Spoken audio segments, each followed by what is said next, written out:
لو قلت لك ان في آلة واحدة بس في العالم بتكلف 400 مليون دولار وبتزن 180 طن وبدونها مفيش ايفون جديد ولا في ذكاء اصطناعي زي شات جي بي تي، مفيش سيارات ذكية ولا حتى صواريخ حديثة، كل التكنولوجيا اللي بنعيشها دلوقتي هتقف فجأة. آلة واحدة بس موجودة عند شركة واحدة بس في العالم وممنوع تبيعها لحد معين عشان لو وقعت في ايده هيغير توازن القوى في العالم كله. الآلة دي مش قنبلة نووية، دي اخطر منها بكتير. النهارده هنحكي قصتها، قصة اهم آلة في التاريخ البشري، آلة اسمها EUV ليثوغرافي من شركة هولندية اسمها ASML. في البداية خلينا نرجع خطوة لورا عشان نفهم ليه الآلة دي مهمة قوي. الموبايل اللي في ايدك دلوقتي في حاجة اسمها رقاقة إلكترونية، شريحة صغيرة زي دي. الرقاقة دي زي مدينة صغيرة جدا فيها مليارات السكان دول اسمهم ترانزستورات. الترانزستور ده زي مفتاح الكهرباء الصغير قوي، بيفتح ويقفل في ثواني معدودة. لما يفتح بيعدي إلكترونات، يعني بيحسب 1 أو 0. مليارات المفاتيح دي بتشتغل مع بعض وبتعمل كل حاجة، صور وفيديوهات وألعاب وذكاء اصطناعي. السر اللي خلى الموبايلات أسرع وأقوى كل سنة هو إن الترانزستورات دي بقت أصغر وأصغر. زي لما تبني بيت أصغر تقدر تبني مليون بيت في نفس المساحة. الترانزستور دلوقتي أصغر من فيروس، أصغر من شعرة الإنسان بآلاف المرات. كل ما تصغر الرقاقة بتبقى أقوى وأسرع وبتستهلك كهرباء أقل. تخيل الرقاقة اللي في موبايلك دلوقتي لوحدها أقوى من كل الكمبيوترات اللي كانت موجودة في الستينات مع بعض، وده اللي خلى العالم يتغير. القصة بدأت من الستينات. راجل أمريكي اسمه جوردن مور مؤسس شركة انتل لاحظ حاجة غريبة، كل سنتين تقريبا عدد الترانزستورات في الرقاقة بتتضاعف، يعني القوة بتتضاعف والسعر بينزل. سموا الملاحظة دي قانون مور. القانون ده استمر أكتر من 50 سنة وخلى التكنولوجيا تتطور بسرعة جنونية. بس في 2015 القانون بدأ يتعثر عشان الترانزستورات بقت صغيرة قوي لحد ما الضوء العادي اللي بنستخدمه عشان نرسمها مش قادر يرسم تفاصيل أصغر، زي لما تحاول ترسم خط رفيع جدا بقلم تخين. ولو ما لقوش حل التكنولوجيا هتبطأ والتقدم هيقف. بس شركة واحدة كانت شغالة في السر وقالت احنا هنكمل. خلينا الأول نفهم فين المشكلة. المشكلة الأساسية اسمها ليثوغرافيا، يعني رسم بالضوء. من زمان الترانزستورات بتترسم على الرقاقة زي التصوير الفوتوغرافي، بنحط قناع وبنسلط ضوء، الضوء بيرسم الدوائر، بس الضوء العادي موجاته طويلة مش قادر يرسم حاجة أصغر من طول الموجة. عشان نصغر أكتر لازم ضوء موجته أقصر بكتير. الضوء ده اسمه EUV.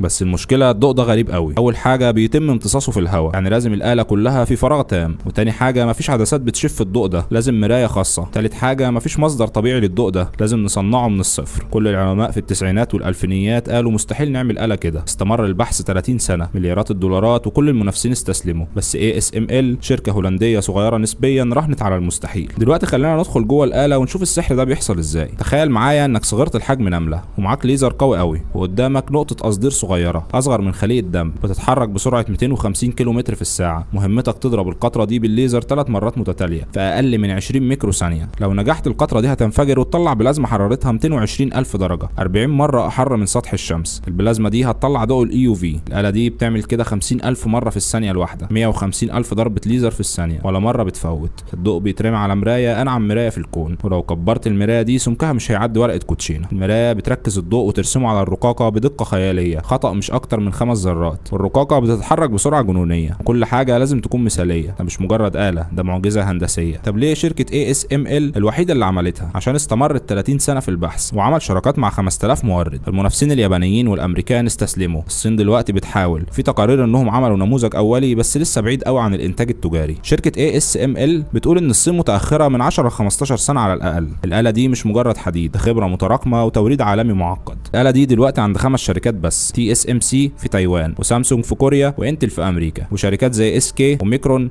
TSMC هي الأكبر، بتعمل رقائق أبل وإنفيديا وكل الذكاء الاصطناعي. بس الصين ممنوعة تماما. أمريكا وهولندا حطوا قيود صارمة، مفيش تصدير EUV للصين ولا حتى بعض الآلات القديمة، عشان لو الصين مسكت التكنولوجيا دي هتبقى قادرة تصنع رقائق متقدمة للجيش والذكاء الاصطناعي. ده حرب تكنولوجية باردة، والآلة دي في القلب. في الآخر الآلة دي مش مجرد حديد وليزر، دي اللي بتحدد مين هيسيطر على المستقبل، أخطر من أي سلاح نووي، عشان اللي بيتحكم فيها بيتحكم في التكنولوجيا والاقتصاد والقوة. ASML شركة هولندية صغيرة بقت بوابة المستقبل. السؤال دلوقتي، هتفضل السيطرة في إيد الغرب ولا الصين هتكسر الحصار؟ العالم كله بيتابع. لو عجبك الفيديو ما تنساش تعمل لايك وتشترك في القناة وتفعل زر الجرس عشان يوصلك كل جديد.